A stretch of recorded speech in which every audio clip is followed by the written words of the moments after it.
pledge allegiance to the flag of the United States of America and to the republic for which it stands, one nation, under God, indivisible, with liberty and justice for all.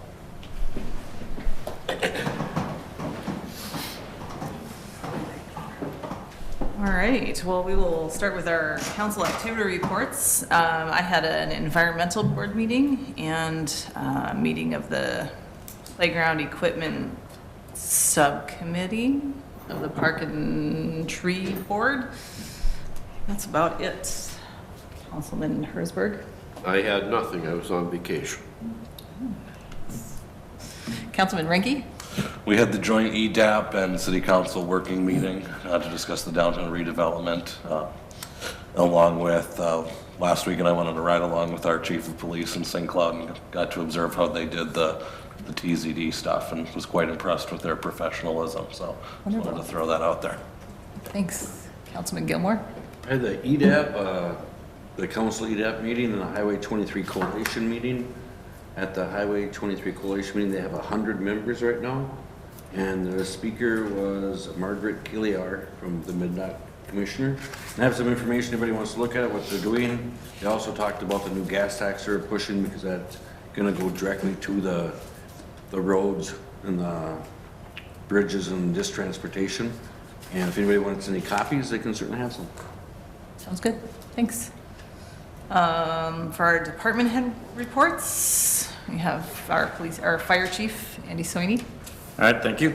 To start off with, calls for January and February, we had 9 medicals, we had 2 car accidents, 2 fires, 4 alarms, and 2 mutual aids, a total of 19 calls. Some of the updates on the new hires, they have, we have 5 of them, taking firefighter 1 and 2, and they'll be finishing April 6th with our live burn, which will actually be in Belgrade. We now have 3 openings on the fire department, so we're currently hiring at this time. Last month's training, we had ropes and knots, and that was kind of in conjunction with high angle rescue. Some of the upcoming events, once again, the house burn on April 6th in Belgrade. We'll be supplying a pumper and a tanker for that. And we will also be assisting SAD for our mock car accident, and that's going to be May 2nd at the high school. We plan to send 3 firefighters to fire school in Mankato the end of April. And lastly, which is not on the agenda at this time, we just finalized the pickup for number 6. They will be picking up the truck Friday if everything goes well. So, that's it. Any questions? All right, thank you.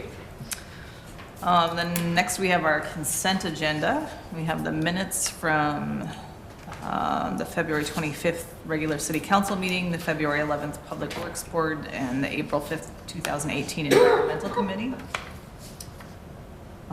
We have the vouchers from our update totaling $161,240.92. There is the refuse permits from 4/1/19 to 3/31/20. We'll be paying their $50 annual fee for West Central Sanitation, Tom Kramer, JME Companies, Advanced Disposal, and then the applications for the 3 tube license, paying their $100 annual fee, the Coronas Lanes, the Painesville Baseball Association, and then the off-sale Quick Trip. We have Lee Schlepper is interested in attending the MMCC compost operator training and emerging workshop on April 17, 2019. University of Minnesota Landscape Arboretum. The registration fee is $120 plus mileage, meals, and staff time. And Brad Melhop, Chris Price, and Adam Fuchs are interested in attending the 2019 Fire School Conference, April 26th and 27th in Mankato. Registration fee of $200 per firefighter plus mileage, meals, and hotel accommodations. And that is it for our consent agenda. I move to adopt the consent agenda. Second. All those in favor? Aye. Opposed? That carries. The next on our agenda, the mortgage satisfaction for Richard Rearson. He's paid off his small cities loan with the Stearns County HRA, and there's a mortgage satisfaction for that. I'll make the motion to approve mortgage satisfaction for Richard Ryerson. I'll second that. Any discussion on that? All those in favor? Aye. Opposed? That carries. We have the parade permit application for the Paynesville Area FFA to conduct a tractor parade on Thursday, April 18th at 2:45 p.m. to take tractors from Paynesville High School to Coronas Manor and 700 Stearns. I move to approve the tractor parade on April 18th, 2019 at 2:45 p.m. I'll second that. All right, is there any further discussion? All those in favor? Aye. Opposed? That carries. Ron Mergen will give a verbal report on the 2019 crack sealing project. Okay, crack sealing, we got two prices, one from Midwest Asphalt and the other one from Canco, the low being from Midwest Asphalt in the amount of, I think it's $1.40 per pound, or roughly $14,000 estimated cost. Crack sealing is very important to protecting our streets, obviously, to prevent any water from penetrating into the subsoils or getting down through there and freezing, breaking up the roads. Been doing this for a lot of years. This year, I guess we plan to crack seal the 2017 overlaid streets. So that would be the area that we are targeting, and then if there is some left over, we will keep moving on to some of the other streets also. Any questions? Have we worked with Midwest Asphalt before? We have, they've done last year's project, they did the airport project, and previously, yes, several times, Good to go. yes. Okay. Then I'll make a motion to approve the quote from Midwest Asphalt Maintenance LLC in the amount of $14,000. I'll second. Any discussion on that? All those in favor? Aye. Opposed? Carries.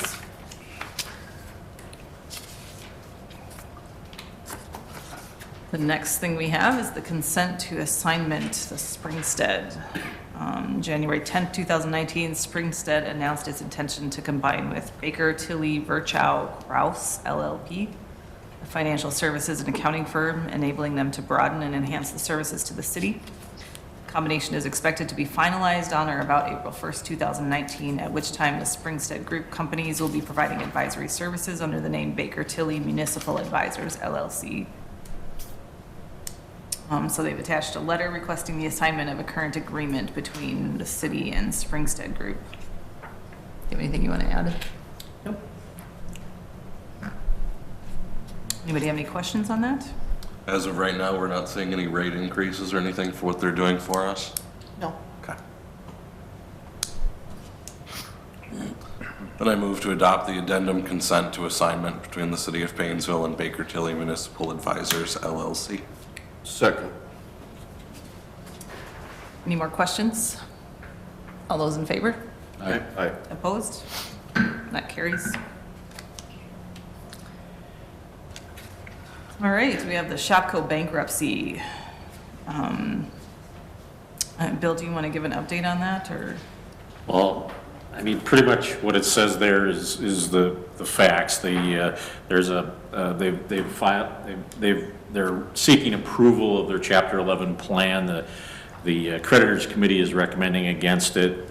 The creditors committee is there for the purpose of representing the small creditors and advising them on what to do. And so it seems like the prudent thing is to vote against the plan at this point, and hope that they'll come in with another plan that treats the unsecured creditors a little bit better. That's obviously what they're trying to force them to do here. So I was just recommending that we follow the direction of the creditors committee and vote against the current plan. Are we allowed to talk about what that is? Well, To be honest with you, I mean, you know, I didn't spend a lot of time studying what the plan is, but it offered very, very little in terms of money for the unsecured creditors, probably zero when you get to the end of it. I mean, they're just focused on paying what they have to pay to their secured creditors, and at this point, I don't think they're trying to put too much money in the kitty for the unsecured creditors. We obviously have a very small claim. I mean, at this point, it's probably, I think it might have been less than $100. So it's not a lot of money. It's not worth spending a lot of time on, frankly, and I'm trying not to, but I just saw the recommendation of the creditors committee, and I thought it would make sense to follow their recommendation. Our claim may go up because they're continuing to use utilities out there, but I think the post-filing utilities are treated differently than the pre-filing utilities. I think and we do have a landlord that's really ultimately responsible, so we're probably in a weird, odd situation in terms of our claim. They have traditionally paid the utilities there, but really our claim would go against the landlord and the landowner if it's not paid in the bankruptcy. But I'm just simply saying we follow the recommendation of the creditors committee and vote no. I guess that was my question, is it something that we would tack onto a property tax or something at some point if We would. If it's unpaid, it'll end up going on the property taxes ultimately. Okay. And it's for water. That's the only utility would be water and sewer, I believe, is that? Okay.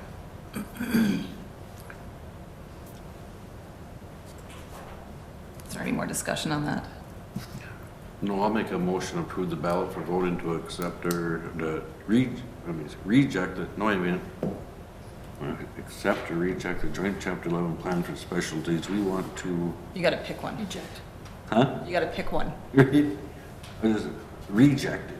Yeah. There we go. I was looking for the right verbiage there with the paragraph set on the top. I cleaned my glasses, maybe.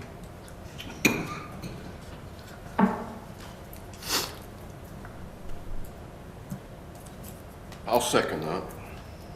All right, so we have a motion to approve the ballot for voting to reject the joint Chapter 11 plan of Specialty Retail Shops Holding Corp. and its debtor affiliates.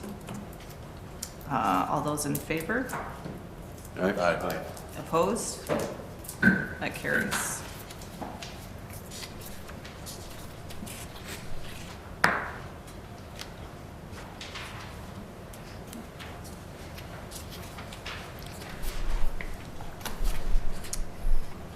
And the irrigation management plan.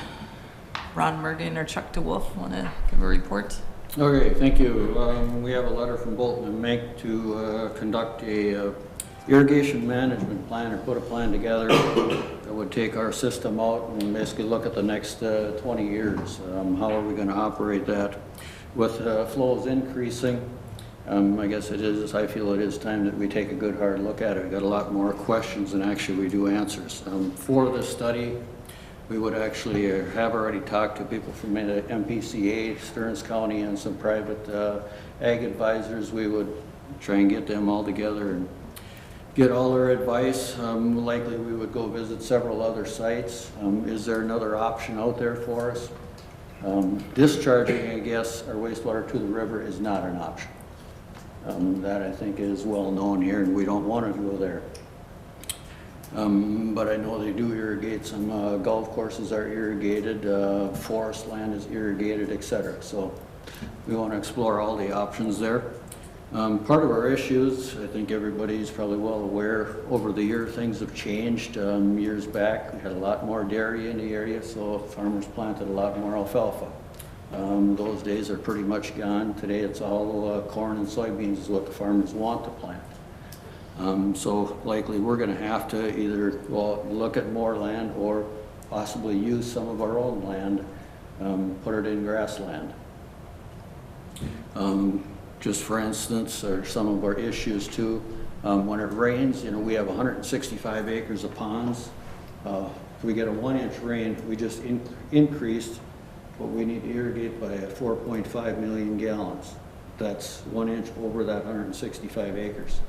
So in our wet years, we have a lot more water to get rid of than we do in the dry years when the farmers actually want the water. Our high year, we irrigated 316 million gallons. Our low year, we irrigated, in a drought year, it was 161 million. So there's a huge difference there. So how do we balance that out? So that's all part of the plan here to work our way through it.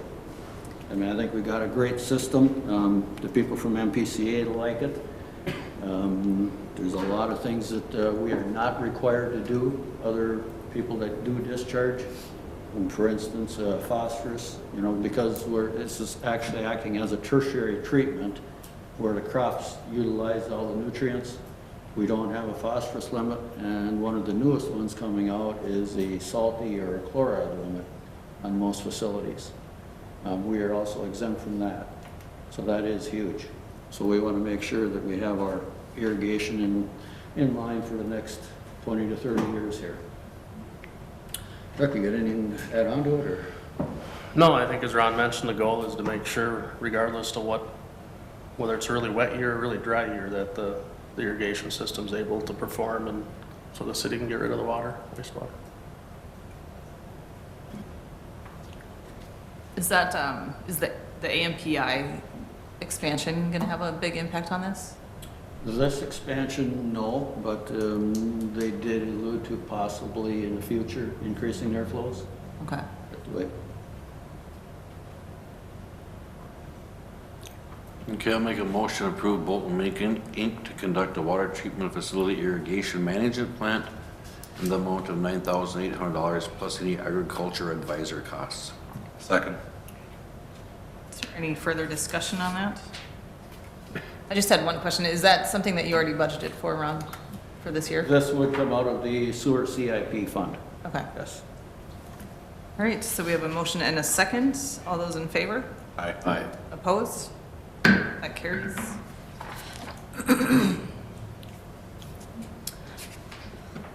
All right, next up is our future public works facility.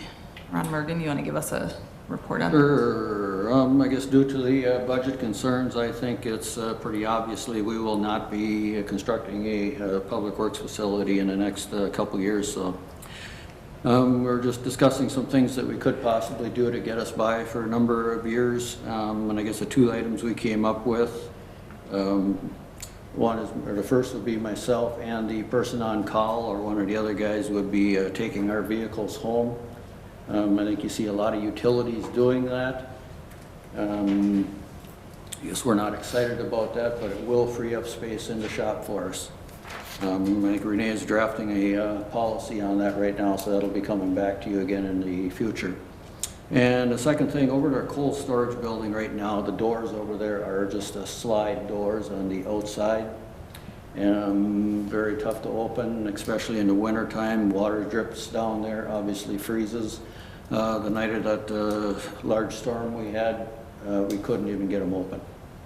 Foot of snow down there, part of it melted and it froze in, and it was just a pain. So we got two prices to put garage doors,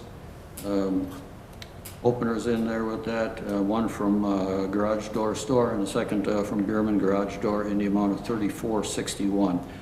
This did go through Public Works, and they did recommend the Bierman Garage Door, the quote from them. Is that price run with all the frame-up work, or isn't there going to be any frame-up work? There will be some framework work, yes, and that is not included, no.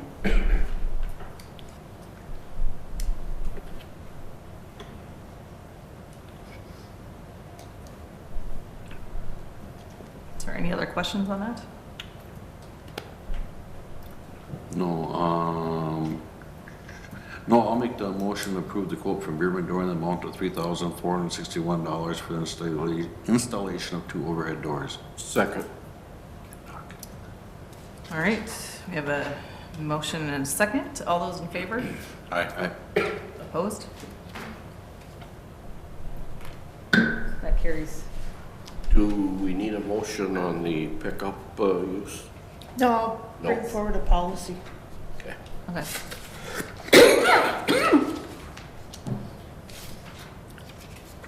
Next item on our agenda is the airport 10-unit T-hanger. Chuck, do you want to give us a report? Yes, on March 13th, we opened bids for the T-hanger project. We only received one bid from Voss Plumbing and Heating. The breakdown of the bid is attached in the packet. Schedule 1 pertained to all the site improvements as well as the footing for the building. Schedule 2 was the footing itself, and then Schedule 2 bid alternate A was for actually heating the hangar bays. Similar to what we experienced last year when we bid this, the bid for Schedule 1 came in good. However, the bid for the Schedule 2, which is the actual building, came in very high. So currently what we're doing, we're in discussions with Voss Plumbing and Heating about some potential ways we can reduce the price of this building or see what we can do to get this, because as the council may recall, we're utilizing our federal entitlement funds to fund 90% of this project. So this currently, as it exists today, exceeds what we have available for federal entitlements. So we're supposed to be getting some numbers back on what we can do if we make some revisions to see what we can get accomplished. So this will be coming back in front of the council once we have some of that additional information. Is it odd that nobody else bid on it? Yeah, it'd be nice to get more than one bid, obviously. I'm not sure why we didn't. We have in the past. I know last time we did the T-hanger, we received several bids, but for some reason, we have not received a lot of bids. Everybody's too busy and chasing big projects? So,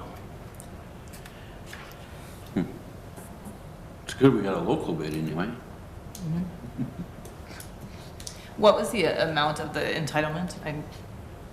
we have about, what is it? Just under 1.1 in entitlements. Okay. So, All right, so we don't need to take any action on that tonight? nope.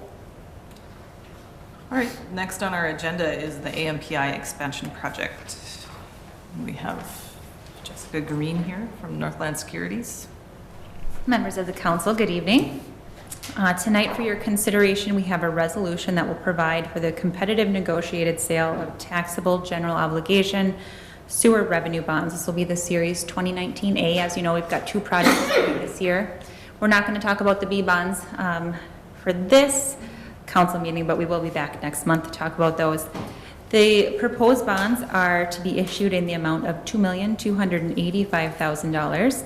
Again, these are taxable, and the bond proceeds will be used to finance improvements to the city's wastewater facility, to provide for pretreatment of industrial wastewater related to the AMPI expansion project. You do have a summary that's included in your packet tonight. I won't go through the whole thing, just the executive summary that's found on page 2 of that document. We did talk about this last month, so some of this will sound a little bit familiar to you, but feel free to stop me and ask any questions that you might have. So again, the bonds are going to be issued for financing improvements to the city's wastewater treatment facility. They will be general obligations of the city. However, it is expected that AMPI will be paying for the debt service on these bonds. The bonds will be issued for a 15-year term with the first payment due in 2020 through 2034. The average coupon on the bonds now, what we're looking at is 3.39. You may recall that when we were talking about this last month that we were looking at around 4.18. That's come down significantly because we were able to receive the credit enhancement guarantee through the state of Minnesota through their PFA program. So really great news for this bond issue. The true interest cost is now down from 4.37% to an estimated 3.57%. So a difference of 80 basis points. So a really nice drop there. We did hold the rating call this afternoon. So Renee, Belinda, and I did have a discussion with S&P on the city's finances, et cetera. So big thanks to Renee and Belinda for their hard work in preparing for that call. It went really well. We should know more in about a week in how the city fared with that rating call. But again, what we were looking at, those interest rates were based on a AA- underlying with the AAA credit wrap from PFA through that credit enhancement program. So when we look at the rates, they're a blended sort of marriage of the rates of both AA- and a AAA. And I know that you all discussed the PFA enhancement program, but what that means is if for any reason that the city is not able to pay, PFA makes that payment on behalf of the city.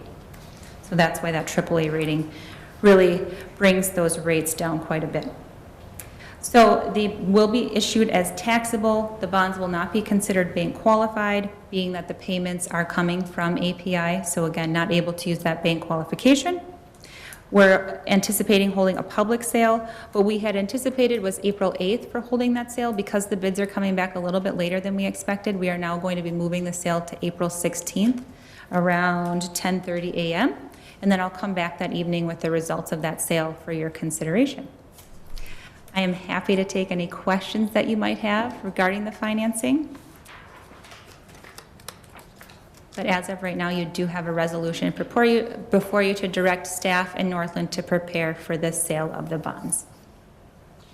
And Jessica, they also have the S&P Global Rating Engagement Letter? Sure.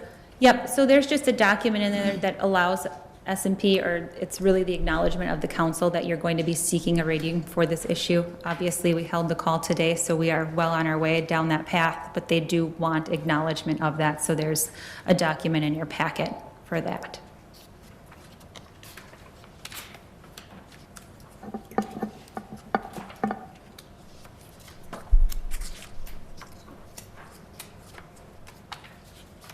Are there any questions? I'll move to approve, the S&P Global Ratings Engagement Letter. I'll second that. Great. All those in favor? Aye. Aye. Opposed? That carries. I'll make a motion to approve resolution 2019-12, providing for the competitive negotiated sale of taxable general obligation sewer revenue bonds series 2019A, along with a notice of sale. Second.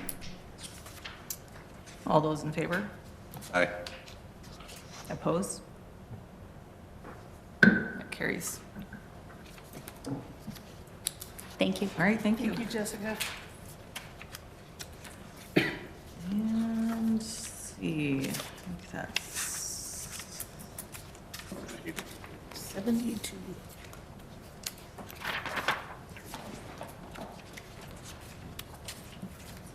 that, and then we have last item on. I have her on this action sheet, but maybe she doesn't need to be here.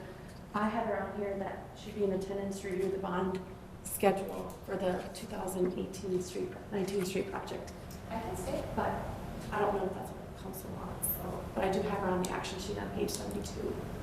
I just didn't want you to leave and then. Oh, no, I'm happy to stay. Page 72. Of our, Oh, yeah. I don't have that on here. Okay. of the original packet. Yeah, is that not on, is that the same as the update on page 8? No. She's still listed on page 8 of the update also, so. Okay. Which one do you want us to work off of? Doesn't matter. We want to work off the update Update, on okay. page 8, yeah. Okay, so then on page 8 of our update, we have the 2019 street and drainage project. Can we get an update from Ron Morgan or Chuck DeWolf to begin with? Sure, yeah. Excuse me, last Wednesday, March 20th, we opened bids for the 2019 improvement project. We received 8 bids. The low bid was submitted by Voss Plumbing and Heating of Painesville. And as you look at the results of the bid, there's sort of 4 different numbers. One was the base bid, which includes basically the 2019 project. Bid alternate number 1 was the stormwater project, basically the East Railroad Street stormwater project. Bid alternate number 2 was some additional storm sewer work on the Avon Plastics and Cenex property that is, if that's completed, that'd be paid 100% by the industries. And then the third bid alternate is the 2nd Street and Diekman Drive intersection. We made that a bid alternate because I know previously the council had mentioned potentially whether that was going to get added or completed as part of the project or not. The numbers came in very good. All of the assessments are projected to decrease with the exception of the Teals or the 2nd Street and Diekman Drive intersection. That one, went up to just over about $25,000 per, for each of the three parties involved in that one. The remaining on the 2019 project assessments are dropping in the neighborhood of 5 to 7%, depending on which different properties.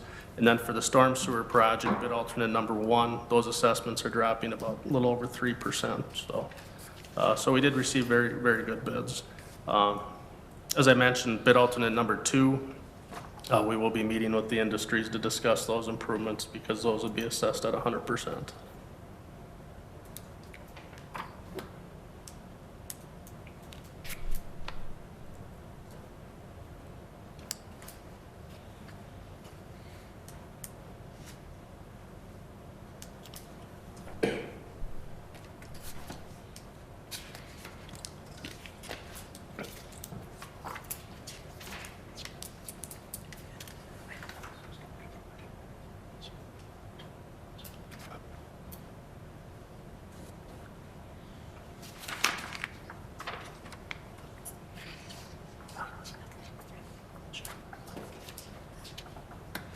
I'm not totally clear on the bid alternate number 1 and number 2.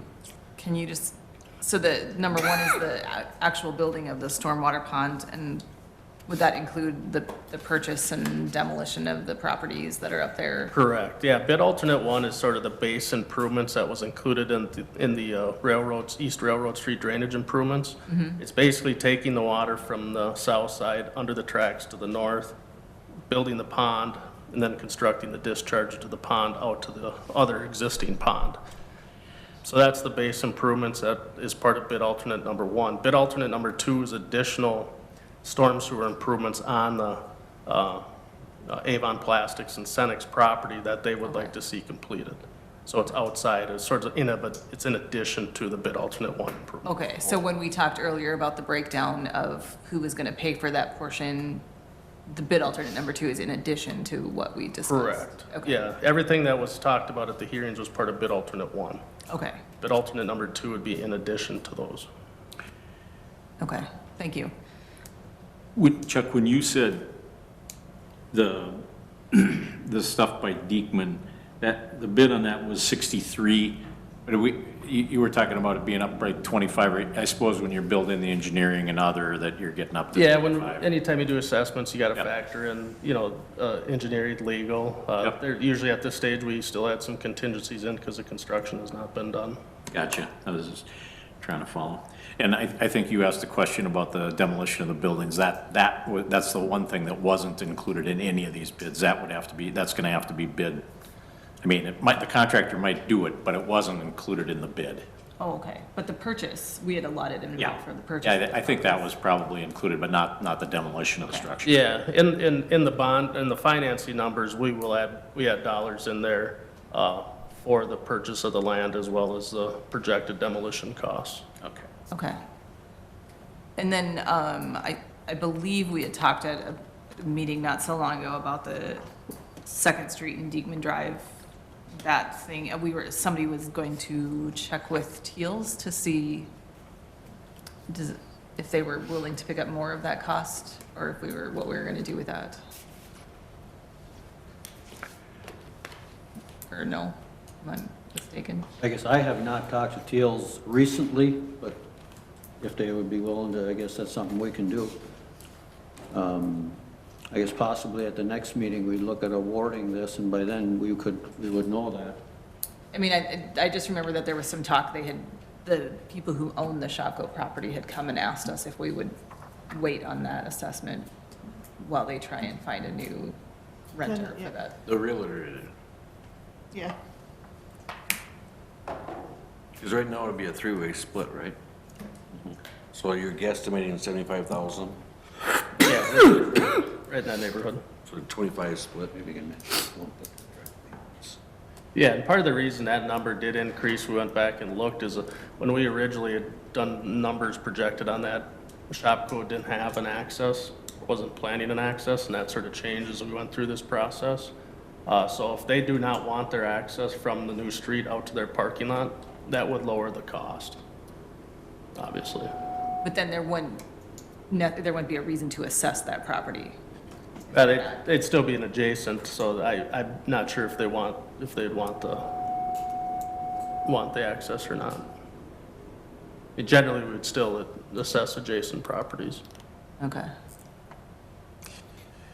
It's tricky, though, if they don't get an access, what's the Yes. benefit to them? Right. I think it gets tricky if you don't give them an And access. does it raise the value by having an access? Depending who buys it. Yeah, Yeah. you're right. I mean, I guess at this point, I would question whether it's worth pursuing that. And we don't have to make our mind up on 3 yet, or do we?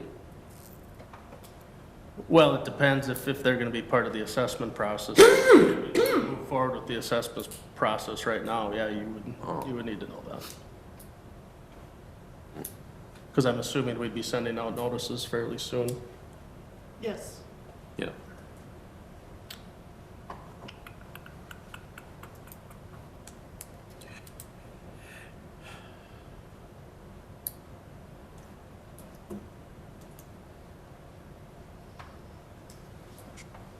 I guess I'm kind of, I don't know if it's worth pursuing that change, at least not this year while the Shopko building is empty.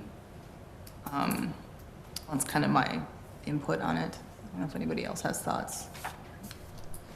I would agree with that. I don't like giving up all of that green space that's there now to a road that's just gonna benefit two businesses. I wonder if there's not a better way to address the intersection problems rather than putting in a bunch of pavement. Is it possible to move that stop sign closer to the one on Drive, closer to the intersection? So it's maybe a little less confusing for people coming out of the Teal parking lot? We could certainly take a look at it. I'd have to look at where the exact placement of the stop signs are right now. Boy, I don't know how you do it, but we can take a look. Maybe take a look at that. I don't know if, yeah, I mean, it's just hard for me to justify the cost of that at this point, personally. I don't know if you can change where you turn off of Business 23, probably not, but you could maybe change the angle. I don't know, so that butted up more directly to their entrance. You mean move that little, Move the the approach. turn Turn from the road like this. 23 to slide it over a little ways to the right, or, Yeah, I mean, it would be to the left as you face Teals coming off the highway, so it would line up with the entrance. Because right now, you kind of almost have to take a left to go in the entrance there. I mean, I don't know if you can change where, you would literally change, I mean, you know, because then you'd be dealing with that ditch, and if you really changed where you exited the highway, moved that down, you know, it's like, I don't know what it is, 50 feet. It's not a huge difference, but it would be a difference. Yeah, we can explore other options. I mean, I think you'd end up probably in a similar type cost for doing some of that, but we can certainly look at other options. Because the price is gonna go up if it goes by itself. Very likely the price will be higher if you don't have a project like this to go with it. Right, because the equipment has to be moved in and so forth, so. I know, I mean, we have another, when's our next street improvement project? We have one. In 2021.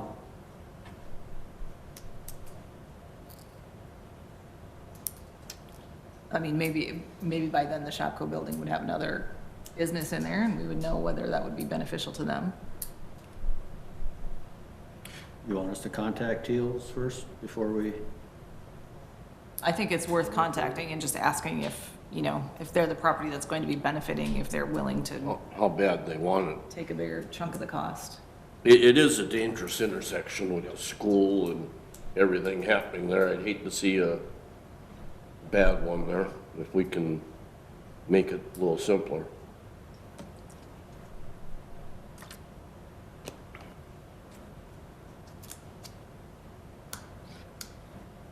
I guess that would be my suggestion, is we contact Teals and then also maybe look at some alternatives for that intersection. How much time do we have before we have to keep this rolling? From a construction standpoint, that's not an issue. It's more of an issue from the assessment process standpoint. You know, I guess we're only dealing with a couple of properties, but they still need notices and they still need, so. But we can surely contact Teals and meet with them and look at any other options. You know, I don't know what that does. That might put that under a little bit of a different assessment timing though. If you were changing the whole plan, it would probably not fit this year anyway, but if Teals was willing to take a bigger chunk of it, maybe it makes sense to just leave it in. I don't know. Ron, do you recall why the intersection was done the way it was and not, There's a road there. was it just cheap? There was a former city administrator who decided they didn't want to spend the money and do correctly like they're proposing here. What? And he said, we're not going to put that in and we're going to, Oh, yes. I think Dave Pashon and some of the other public works guys remember it pretty clearly also. Yep, might as well save some money and just leave it. Oh, wait a minute, we did that the first time, that's why we got this.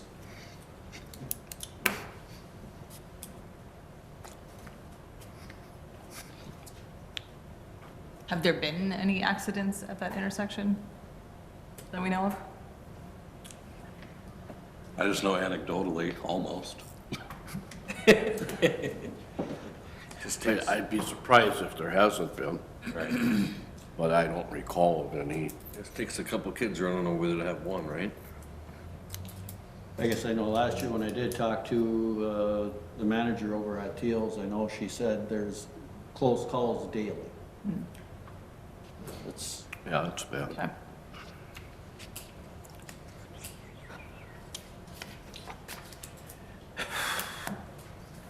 Are there any plans in the works to address the intersection there on the north end of the high school out of the parking lot? And do something with that where we could put this project in with it in the future? Because I know coming out of some of the school events and things, that can be a bear of an intersection. There was some talk at one time of a flashing pedestrian crosswalk. I don't know where things are at with that. Yeah. Yeah, we had looked at some different signing and different types of schools, like a school speed zone and some different things along there.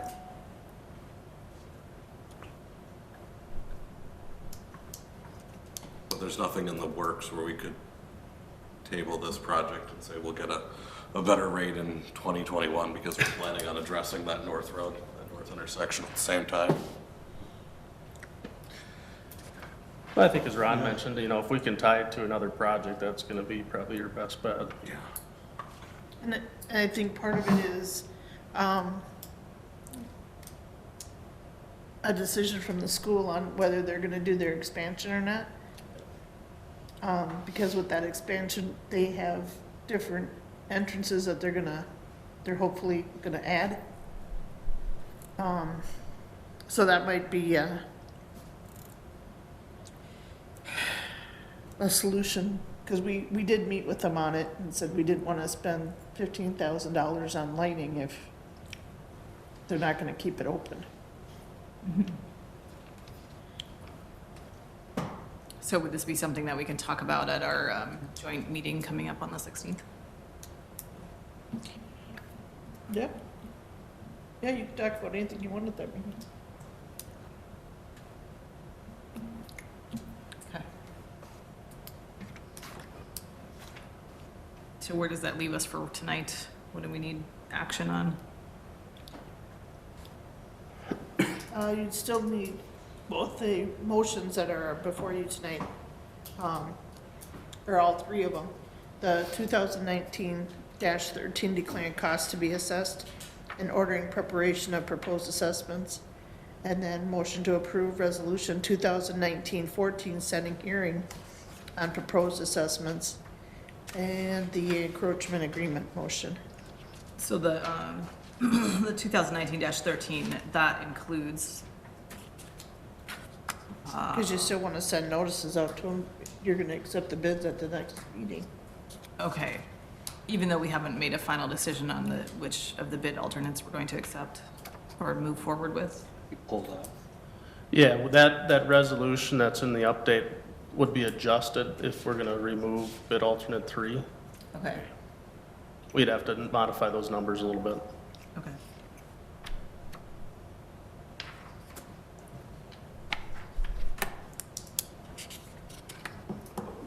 Yeah, we would basically just remove the numbers for bid alternate number 3 from the resolution.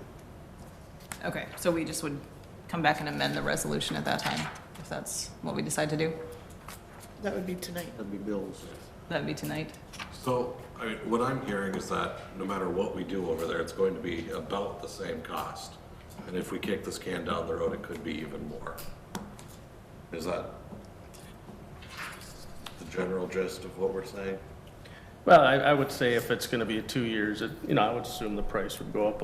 Generally, we see construction costs go up yearly. And I think we have to address it sooner rather than later. So I guess my position is let's just move forward with what we have. It's been planned out, it's been spec'd. But by making this a motion, we can still dump it later on. Yeah, you could go through, send out the notices, and at the Keep contract, the process going, you need to know before you award the contract is the big day. which is At your next meeting. At our next meeting, when? at our next meeting. Oh, okay. Would you be able to have a conversation with Teals between now and then? I'm sure we can. Okay, then I'll make a motion to approve 2019-13, declaring cost to be assessed and ordering preparation of proposed assessment. Second. All right, Hey, just a question before you vote on that. I'm just looking at in the resolution, the bid price number seems different than the number on the bid tabulation. I don't know why. That resolution does not include bid alternate number 2, Okay, gotcha. so. And that does not need to be included because it's not an assessment, that's something they're picking up entirely. Well, like we talked last week, if they decide to move forward with bid alternate 2, there'd have to be an assessment waiver where they'd be agreeing to that assessment. it still seems like, Yeah, and the Total other thing amount that here. happens is some of when we go through the numbers, the unit price is always, some of the bids that are written on the sheet aren't always added right and multiplied right when we So- get bids. so the low bid here of 3,124,656, that doesn't include the 391,000 or the 78,000 for bid alternate 2. But here on our resolution, we have the total cost of 4 million. The total cost also includes all the legal, engineering fees, inspection fees, et cetera. The land, Okay. the demolition. So that includes all the costs.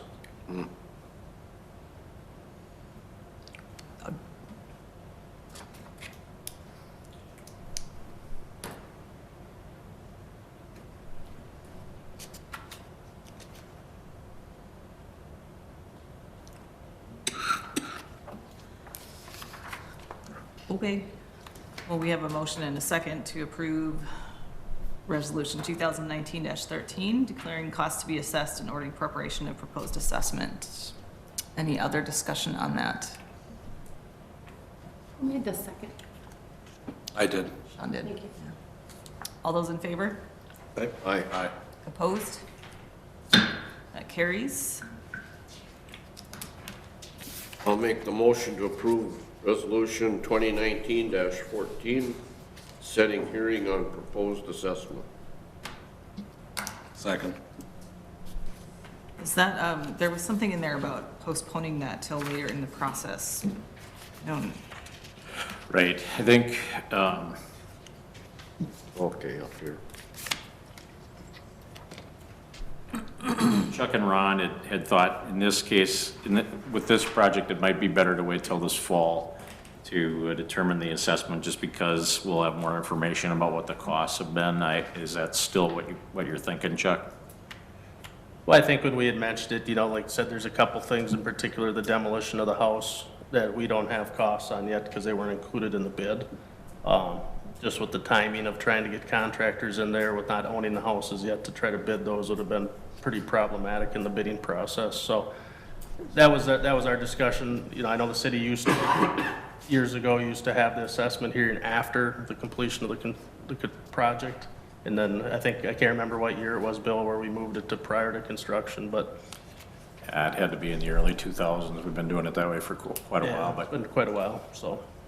Some cities do it different ways. Some do it before, some do it after.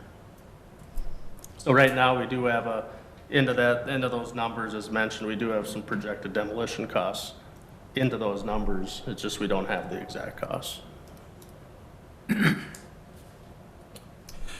And the trade-off, like Renee and I talked about this a little bit, I think the trade-off is we've always done it early on the theory that then we find out if we have a bunch of people that are opposed to the project, then we know it going into it, and we're going into it with our eyes wide open that we might get some appeals or whatever.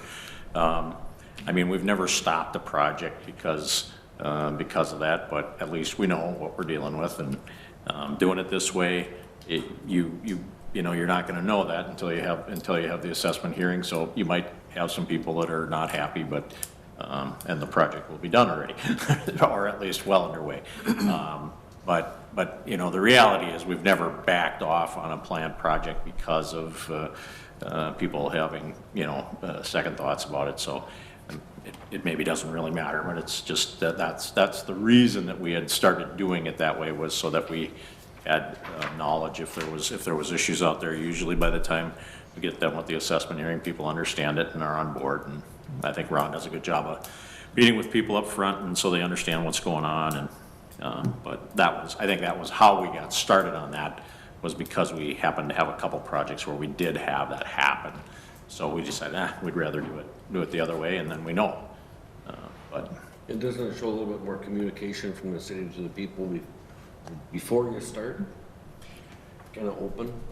yeah, I mean, I guess there's that aspect of it. You're being upfront with them and talking to them, but I don't know, Ron, I think, you usually hold meetings with people anyway that, I mean, it's not the same formality of a council meeting, but I think Public Works and, and engineering always is meeting with people, explaining how the project's gonna work. And I think people have a pretty good idea, and I'm sure that, they've seen or would have at those meetings access to the preliminary assessment, which I don't know that anything has changed much based on these bids. Those numbers are still probably a little high, so I think the preliminary assessments, people have been provided those, they know, and I think the bids came in such a way that the final assessments aren't going to be higher.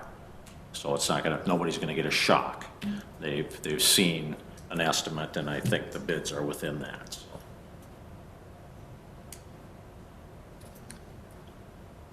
So right now in this resolution, we have a hearing set for 6:30 on May 13th of this year. So that's, Do you want that changed, Ron, or you want to stay with what it is? I guess if we're gonna award the contract at the next meeting, I'm fine with the May 13th. I think that'll work out good. Chuck, do you have any? So you won't wait till the fall then?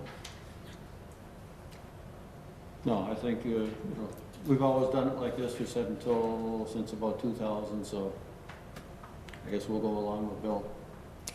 So, I mean, I don't care, Ron, if you guys are more comfortable changing it so we have more precise figures, I'm fine with it, but, if you put enough in there that you're pretty confident that we can get the demolition done with the numbers, then let's go ahead, do it the way we've done it, but I'm not opposed to changing it if you think that there's, if you're nervous about the numbers. I don't want to go in with numbers that are low and find out later that we were wrong. Well, I guess I'm pretty confident we have a good estimate on the demolition of the house. Okay. okay. So I believe we have a motion to approve resolution 2019-14. Need a second. We need a second on that. You got a second? Neil and Sean. Neil and Sean, okay, so we have a motion and a second. Is there any more discussion on that? All those in favor? Aye. Opposed? All right, that carries. And then the last thing is the encroachment agreement between the City of Painesville and LTS Holdings LLC and their tenants. That is also an update.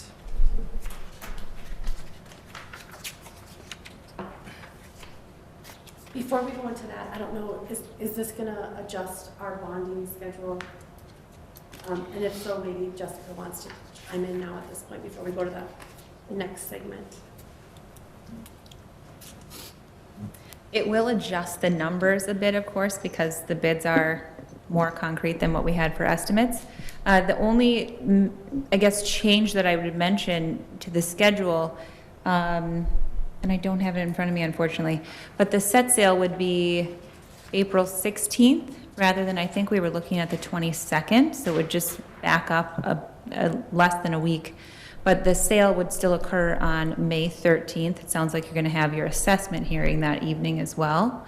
And proceeds would be available June 6th, I believe. So no real substantive change to the schedule at this point, other than the set sale would be moved a little bit earlier in April. And that's really just because we're holding the award on the 2019 A bonds on that evening, so we're just going to do the set sale on that evening as well, so that we're not coming back to council a week later.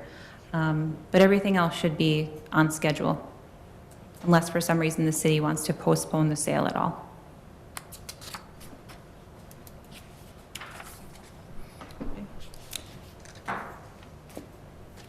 Thank you.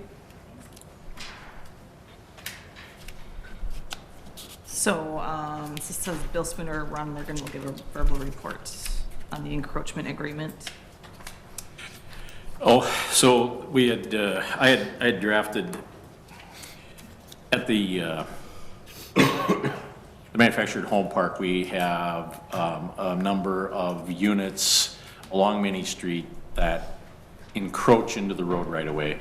By our ordinance, they're supposed to be set back 4 feet from the road right away, and they're actually in the road right away. Probably the thing that encroaches the most encroaches 4 feet. Some of them are 2.5 feet. Some of them are a small amount, maybe a foot or less. And I know Renee had been having some discussions with them and was trying to get them to move stuff. And we needed an easement from them for our for this project, for the stormwater project. We needed an easement running along, a temporary easement running along the south boundary of their property and a permanent easement running along the west boundary of their property to get to the pond. And when I contacted them about giving us an easement, they said, we'd like to talk about it, we'll get back to you. And when he got back to me, he said, we would like to not charge the city anything for the easement across our property, but we would like you to not make us move those things that encroach in the road right away. So that's what this agreement is. It basically says you can leave your stuff there, but if these units are ever moved for any reason or become uninhabitable for any reason, then when they get replaced, they have to meet the setbacks. But the stuff that's there can stay. So you'll see there's people, someone on lot 7, lot 8, lot 9. I think I'm probably missing one, but I think there's 4 lots that have encroachments. They're relatively small. The map, I guess the exhibit is on the back, but it's not a viewer-friendly version of it, but it shows you, but on there, it's pretty hard to see. That's pretty dark. Sorry about that. But anyway, that's the long and the short of it is there's 4 lots that run along Main Street that have small encroachments.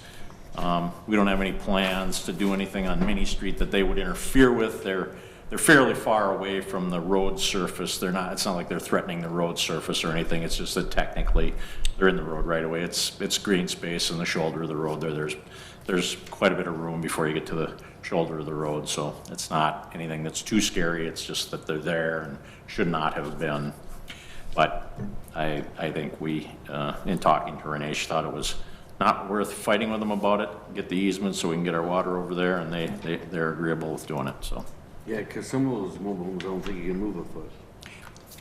I mean, that's the problem is if you, Big deal. yeah, and, you know, and I mean, that was part of the thing got to be, they wanted a price for their land, and then they wanted us to pay to move mobile homes, so we get to discover roughly how expensive it was. And I don't think it matters whether they move them 2 feet or 2 miles. Yeah. They charge you about the same. Yeah. You know, so you spend a fair amount of money to move them, and frankly, some of those would probably fall apart if you tried to move them, so it's just not doable. It's not, as a practical matter, it's not doable. I'm pretty positive we have other people with a foot in the right of way too that we grant stuff to all the time. We have from time to time, we have, yeah. Yep. So it's true, it's happened before, and, you know, and we're getting something in return for doing this, so. Right. It's not a horrible arrangement. Perfect. I'll Well, move. okay, go ahead. I'll move to approve the encroachment agreement between the city of Paynesville and LTS Holdings and the included named tenants. I'll second that. All right, is there any further discussion on that? All those in favor? Aye. Opposed? That carries. I think that is all we have for our business, and then we have our informational. We have the West Central Sanitation garbage rates. We have a letter from the Rose Center looking for people to participate in their Dancing with the Stars fundraiser. So if any of you are interested to represent the city, it's great fun. I believe the mayor did it the first year, and Elliot and I were involved. No. But you can contact Red Day at the Rose Center. I would say the newest person voted in. Yeah, I know. I could totally see you and your wife doing that, Sean. You could. I could. That makes one of us. Great fun. So much fun. And then we have, let's see, the Geronimo Energy and the National Grid announcement of a buyout there. Yep. Is that, the Solar Garden Yep. thing that we're a part of? Yep. We have the March Fire Department report in here as well, and the winter parking regulations lifted March 15th. And then we have our April and May meeting schedules. We have the citywide scavenger days, April 19th through the 21st, and the flushing of the hydrants, April 24th and 25th. And it's not on here, but the citywide cleanup, I believe, is the 27th. Is there anything that we're missing? I guess, can I make this one note on the household hazardous waste? There is a lot of discussion going on at the county level right now. They may not be out here. It's flipped forward, back and forth several times simply because there's a new MIN-OSHA rule that states that they have to have a shower on site with tempered water, et cetera. That would cost the county a fair amount of money. I believe there's a meeting tomorrow where they will finally decide. It's been pushed off pretty much all winter for them to make a decision, and so hopefully we'll find out tomorrow if that part will be here. We will host the spring cleanup, and, you know, the shredder will be there, but it's the household hazardous waste portion in question. Do we have anybody attending that meeting tomorrow? I guess I had not planned on being there. Our county commissioners obviously are, and I believe someone from West Central will be there also. Okay. All right, and then with that, we will adjourn.